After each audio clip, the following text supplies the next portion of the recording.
hold on to your seats. Strap yourselves in.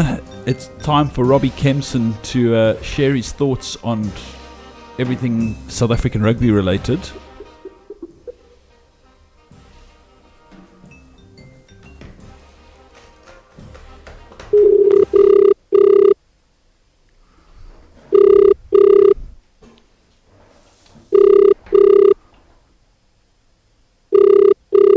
Robbie. Oh, we've been stood up.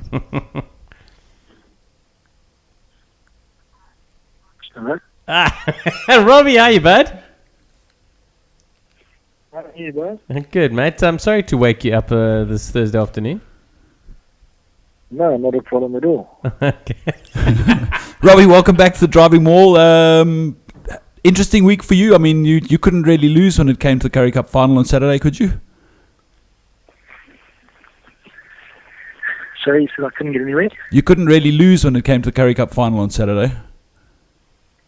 No, but good result, though, wasn't it?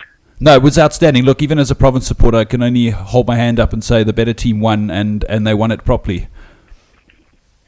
No, they definitely did, unfortunately. Yeah. I think a bit of a surprise for most. It was the best one. I was Rob. Obviously, the game this weekend was the final and was two of the top sides, etc., etc. But where did Province go wrong in terms of were they just completely outclassed, or was their execution off, or do you think perhaps their tactics were slightly off? No, I think the tactics were slightly off. I think just from the manner in which the Sharks approached that game, particularly the way that they lost in Durban. I think they probably just wanted it a bit more, but certainly it's quite the defensive line. What the Western Province do is they keep the scrum off in the defensive line, particularly protecting the blind, and all they're doing is kicking that ball into space, and there's no one sweeping. So what they should have done after 15, 20 minutes is make that straight away, and would have negated a lot of the forward that the Sharks had had throughout the game. Yeah, well, I mean, and that was the point that I was trying to get to, because I was in the standing section under the Darnie Craven stands, and even from there in the deep dark recesses from behind beer-infused eyes, we could all see that the tactics needed to change, and at the very least at half-time come out with something different, but it just didn't seem to happen. But let's take nothing away from the Sharks. I mean, Peter Steph to Toy, I don't know about you, Robbie, but the idea of him and Eben Etzebeth playing lock for the Boks for the next 10 years just fills me with all kinds of excitement. No, it is very exciting. Peter Steph's got a younger brother that's just finished in school this year. Apparently he's bigger and probably the athletics. He's another one coming through for next year. He's also going to the Sharks. But certainly I think the way the youngsters stood up, I was quite impressed with Sean McLeod and the way he played. Lambie at Flaff, and I know some weren't impressed, but I certainly was. I thought the way he kept the Sharks in the front foot.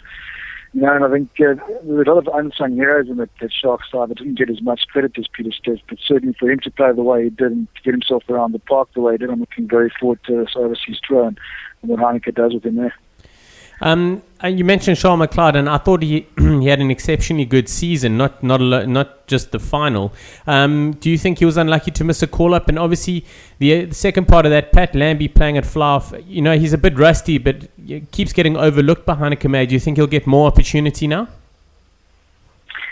I'm doubting this overseas tour. I think the conditions are more conducive for Heineke to play the normal way he's played, which will just the Flaff kicking territory. Certainly, probably unlucky not to make the tour, but I understand his thinking. Two very old, mature scrummers going, which would be a first and second choice. When you look around the rest of the country, no one really has impressed as far as the youngster coming through. So, for sure, or even a Nick Groom to go on the tour, I think is the right choice, which has made taking a youngster that he can develop as opposed to an older guy, which Sean McLeod is, and start building towards a World Cup side. Yeah, and I mean that in itself answers the whole debate around Rory Cockett as well as he's been playing. He's also 27, 28 years of age. If you're looking down the line to the future, you've got to start bringing in one or two youngsters. Now, talking about youngsters, let's get on to the front row side of things, because there's obviously we're a bit thin on the ground. I mean, is it a blessing in disguise that Jannie du Plessis picked up an injury? And do you think he played the final with a broken hand? Because there was talk that he had it. Was it?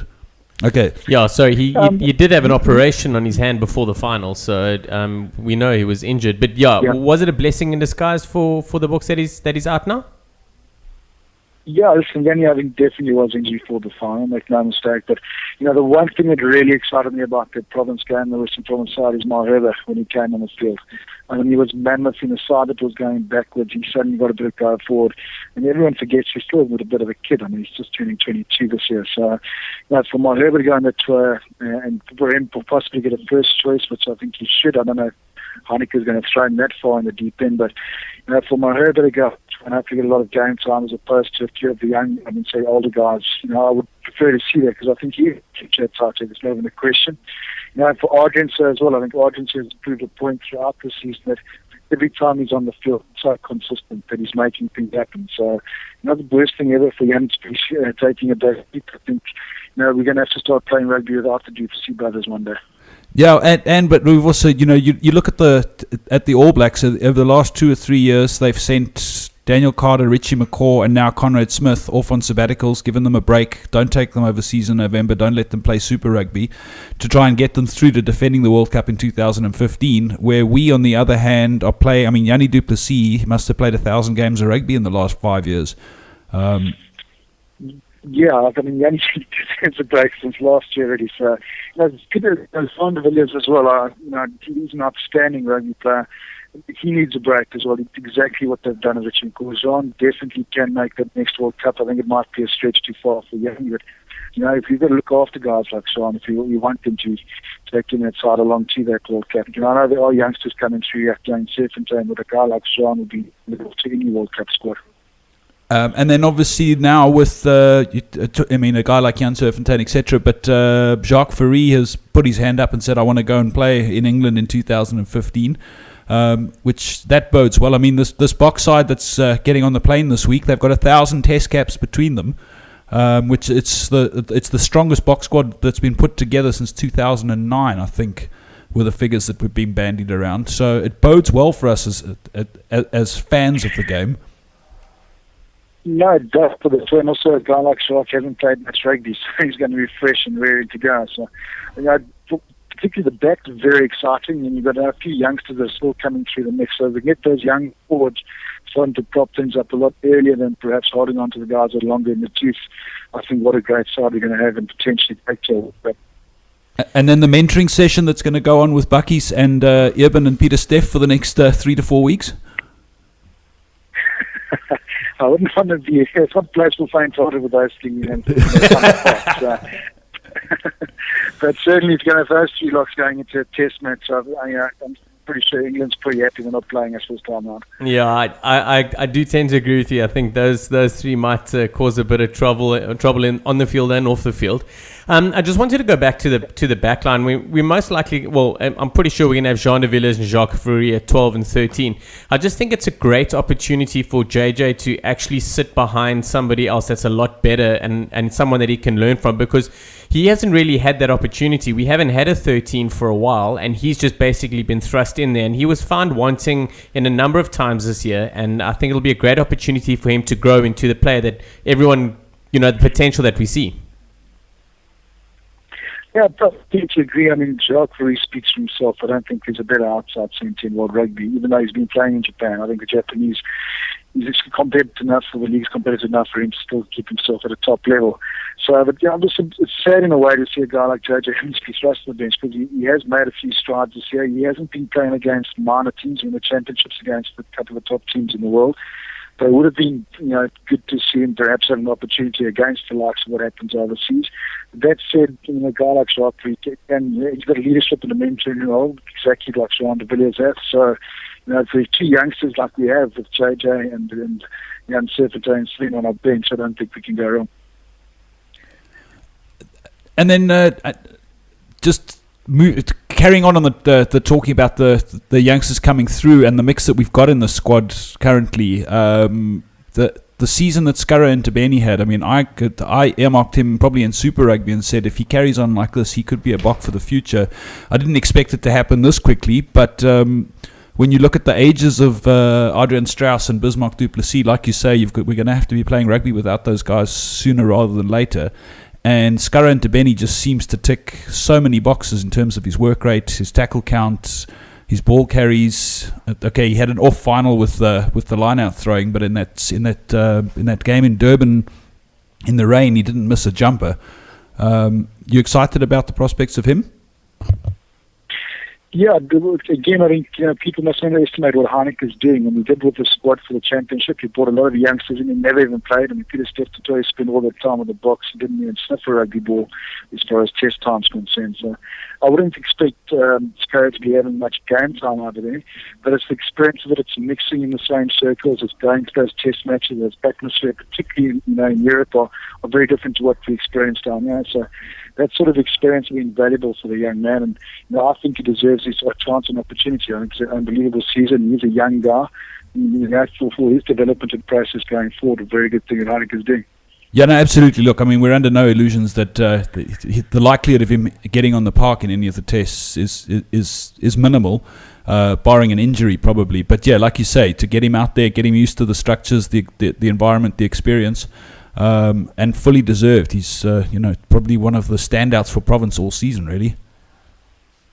No, he certainly has, and there's been a few others that youngsters from Province that have come through, and the 21s is exceptionally well. So you might see one or two of those players forcing their way into, Springbok or emerging Springbok mix as well. So I think Province will decide winning the final. They can't be negative about anything. I think the rest of the age group structures did exceptionally well throughout the season. The only team that really came unstuck with the under-19s and perhaps the main side in the final. But, the final's a one-off game, and sometimes those one-off games can go against you. Rob, just moving away off our shores into what's happening with the internationals, more focused on this weekend. So Australia are playing England in Twickers. What do you think's going on? Do you think I've heard a lot of the senior players in Australian setup talk quite highly of what's happening with Ewan McKenzie. Stephen Moore's been one of them. Obviously, he's made some really, really big calls by dropping Horwell and as the captain. And there was talk that he could possibly not start this weekend if Rob Simmons wasn't injured. But what do you think is going on there? Do you think the guys are good, or England just going to be too strong for Australia? I think Australia are going to shoot a few people. We all forget those dark years when Jake White started with the Springboks to be lost to Ireland, lost to Lansdowne Road. So, I think Ewan McKenzie's fortunate enough now to have a ship behind him where he didn't do so well, although they did end fairly well. I know that the game against the All Blacks wasn't the best result. And its side has developed throughout those games. So, England, they're never easier to Twickenham, but certainly Australia, the Southern Hemispheres, I think, do have the edge over the Northern Hemisphere sides at the moment, albeit bar probably Wales, which we're going to be facing next weekend. But, the Aussies, I think, can cause a few surprises, and very rarely do they travel poorly to the UK.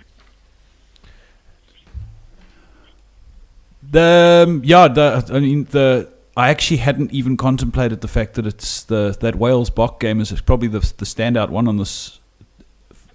In this November internationals, particularly from a South African perspective as well. And just in terms of what's going on in EP and PE rugby, I mean, I wouldn't say a disappointing. Well, maybe disappointing is the word to use. Missing out on staying in Super Rugby and then missing out on the opportunity to get promotion up to Currie Cup.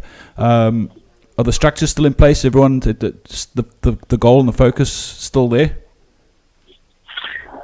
Most definitely. I mean, it's probably been a bit of a chance to keep the closet, so to speak. A lot of the players we brought back for Super Rugby, not all of them were homegrown talent. There's a big push from with the union and even from NMMU for Varsity Cup to use as much homegrown talent as possible and build something sustainable going forward till 2016. So we're working very closely with Brett Johnson from NMMU with Varsity Cup for academy players and then some younger players to get an opportunity to develop there. And obviously a big focus will be on the Vodacom Cup and then pushing into Currie Cup afterwards. But despite what people it's all about doing again, I think we've been very positive about what's happening and what has happened. And there's an announcement on the 6th of whether or not we're going to get into Currie Cup next year. Now that seems more positive this time around, but certainly from the things behind the scenes, it's all go forward from there. No one's looking back and wondering what if. Okay, so Griquas might also get a reprieve then, along with yourselves. cricket might get that reprieve as well. So that's a positive. I think the biggest positive is actually for the Lions themselves, because they've only now got not even 1 year, the one season in Super Rugby, so they have to play a promotion relegation if that vote doesn't go through. And for them, it's exactly the same place the Kings were in. You can't get sponsors, you can't guarantee players for longer periods of time. Yeah. It makes it very difficult to build a squad in a unit over, and for the Lions, I think it's more important, perhaps even the Kings who are still trying to develop till 2016. Awesome. Well, Robbie, it's been great to chat to you again. Enjoy the rugby this weekend. I personally think England might just give the Wallabies a bit of a rout with the drama coming out of captains being changed, etc. But Sharky's shaking his head at me saying I'm dreaming. Well, I certainly hope not. No one likes those problems. That's the bottom line. Would you rather the English or the Aussies? And I'm sorry, but the Aussies must go and give it horns. It's a flip of the coin, but I might have to go Aussies. Rob, thanks so much, Kay. I appreciate the chat. We do appreciate the chat again, and it's always a pleasure picking your rugby brain, and look forward to catching up for a couple of quiet Guinness sometime. Absolutely, look forward to it. Thanks very much. Cheers, Robbie Kempson.